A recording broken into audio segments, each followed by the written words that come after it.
नमस्कार छात्रों, कैसे हैं आप सब। चलिए, आज हम अपने इस वीडियो में कुछ महत्वपूर्ण प्रश्न पढ़ेंगे। तो इन प्रश्नों को आप जरूर देखें, एक दो बार देखें, उन प्रश्नों को समझें। बहुत ही महत्वपूर्ण प्रश्न है व्याकरण से संबंधित। तो चलिए प्रश्न की ओर। पहला प्रश्न है कि द्विगु समास से उदाहरणम नास्ति। द्विगु समास का उदाहरण नहीं है, तो इन चार ऑप्शन में से बताना है कौन सा द्विगु समास का उदाहरण नहीं है।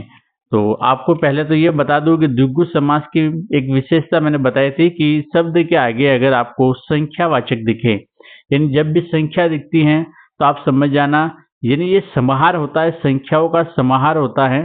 तो इसमें आपको ध्यान रखना है कि जब आपको संख्या दिखे तो आपको बताना है कि द्विगु समास होगा। तो इसमें लिखा हुआ है त्रिभुवनम, पंचवटी, दशानन, अष्टाध्यायी। तो इसमें कौन सा समास द्विगु समास नहीं है? तो इसका उत्तर आपका होगा ब, दशानन। देखिए, दशानन एक आप 10 सिर वाला, कौन है 10 सिर वाला? रावण है ना। तो ये एक व्यक्ति से संबंधित है। आपको मैंने कहा था कि बहुव्रीहि समास में उनका अर्थ कोई दूसरा निकलता हो, अन्य अर्थ निकलता हो, जिसकी विशेषता बताई जाए कि ये 10 सिर वाला कौन है? रावण है। तो इसमें ये बहुव्रीहि समास है। त्रिभुवन में 3 भुवनों का समूह, पंचवटों का समूह और अष्टाध्याय यानी 8 अध्यायों का समूह। तो इन तीनों में द्विगु समास है। ब में दशानन में बहुव्रीहि समास है, यानी यहाँ पर आपका उत्तर ब होगा। यानी द्विगु समास का उदाहरण ये नहीं है, ये बहुव्रीहि समास का उदाहरण है। अगला प्रश्न है महात्मा इतस्मिन् पदे समासः अस्ति। महात्मा में कौन सा समास है? तत्पुरुष समास, द्वंद्व समास, कर्मधारय समास, अव्ययी भाव समास। तो इसमें महात्मा में कौन सा उत्तर होगा आपका? महात्मा में समास आपका होगा स, कर्मधारय समास। महात्मा महान च असो आत्मा, यानी महान है जो आत्मा, यानी आत्मा की विशेषता बता रही है महान आत्मा।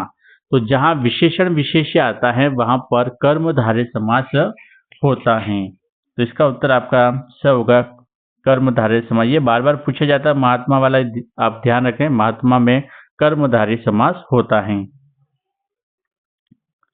अगला प्रश्न है परोपकारः इति पदस्य समास विग्रह भवति। परोपकार का समास विग्रह है परोपक्षयकारः, परेण उपकारः, परेषाम उपकारः, परम उपकारः। परोपकार, परोपकार का मतलब होता है दूसरों का उपकार। तो इसमें आपका उत्तर होगा ब, परेषाम उपकारः। क्या होगा? परेषामः उपकारः।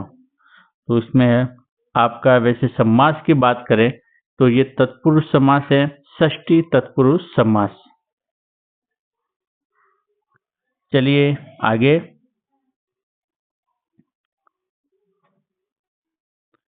अधोलिखितेषु उपसर्गा नास्ति। उपसर्ग नहीं है, इनमें से कौन सा उपसर्ग नहीं है? प्र, धरा, परा या अप। जो 22 उपसर्ग होते हैं संस्कृत में, उन 22 उपसर्ग में से इसमें से कौन सा उपसर्ग नहीं है? तो प्र है, परा भी है, अप भी है, लेकिन धरा नहीं है। तो यहाँ आपका उत्तर हो जाएगा ब, उपसर्ग कौन सा नहीं है? धरा।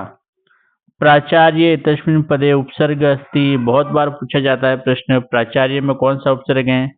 प्रा, परोपकाराय, परि या प्र।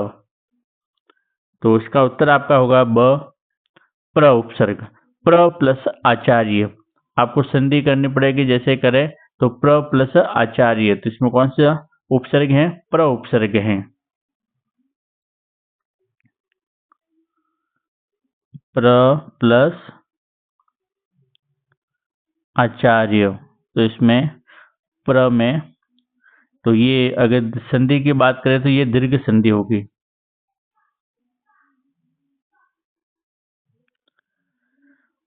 रिक्त स्थान कर्तव्य प्राणे कंठ गतेरपि।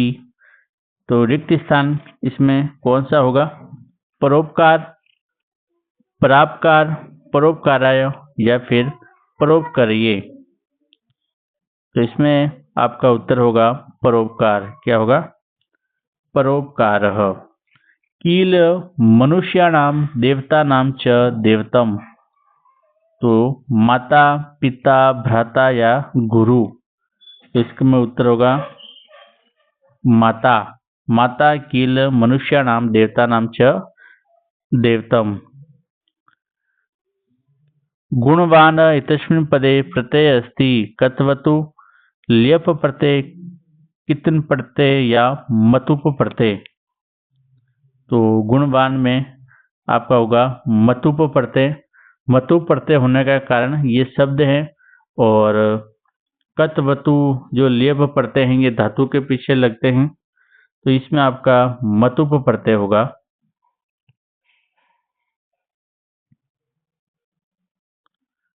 आगे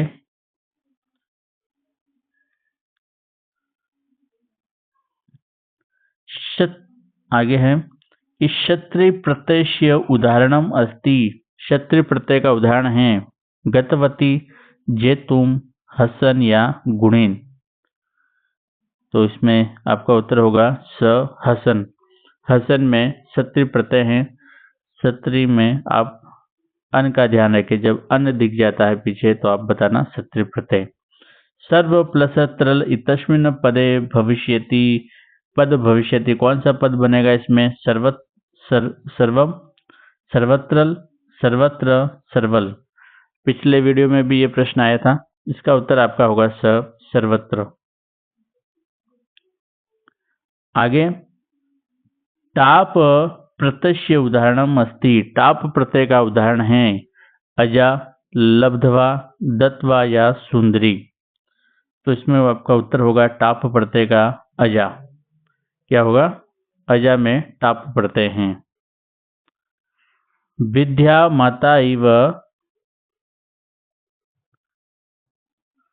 विद्या माता इव रक्षति इतस्मिन् वाक्ये अव्ययम अस्ति। तो इस वाक्य में अव्यय शब्द कौन सा है? विद्या, माता, इव या रक्षति। तो इसमें अव्यय शब्द कौन सा है? इव है। क्या है? इव। अधोलिखितेषु अव्ययम नास्ति। इनमें से अव्ययम कौन सा नहीं है? अत्र, तत्र, कुत्र या पुत्र। तो अत्र हैं, तत्र भी हैं, कुत्र भी हैं, लेकिन पुत्र नहीं है। तो आपका उत्तर हो जाएगा द पुत्र। इसमें पुत्र अव्यय शब्द नहीं है। आज के अंतिम दो प्रश्न हैं कि यण संधे उदाहरणम अस्ति। यण संधि का उदाहरण है हिमालय, इत्यादि, गणेश या नयन। तो इसमें बताना है आपको यण संधि किसमें है। मैंने कहा था कि जब आपको य तथा व के आगे आधा अक्षर दिखे तो आपको बताना है यण संधि। तो इसमें देखिए, इस इत्यादि में य के आगे आधा अक्षर है तो इति प्लस आदि, इति प्लस आदि इत्यादि यण संधि हैं। हिमालय में आपका होगा दीर्घ संधि, गणेश में गुण संधि, नयन में अयादि संधि है। अंतिम प्रश्न है कि जगदीशः इतस्य पदस्य संधि विच्छेद अस्ति। जगदीश का संधि विच्छेद होगा। तो सीधा सा उत्तर देख लेते हैं, जगत प्लस इस। जगत प्लस इश आपका उत्तर हो जाएगा जगदीश का संधि विच्छेद। तो आज हमने महत्वपूर्ण प्रश्न देखे व्याकरण से संबंधित, और परीक्षा में आप बोर्ड एग्जाम हो चाहे कंपटीशन और एग्जाम हो, ये प्रश्न बार बार पूछे जाते हैं। इन प्रश्नों को आप एक दो बार रिपीट करें और कमेंट में आप जरूर बताएं कि आपके कितने सही हो रहे हैं, और किस प्रश्न में कोई समस्या हो या आपको समझ में नहीं आया हो तो उसे भी बताएं, ताकि मैं अगले वीडियो में उसे समझाने का प्रयास करूं। तो आज के लिए बस इतना ही। जय हिंद, जय भारत।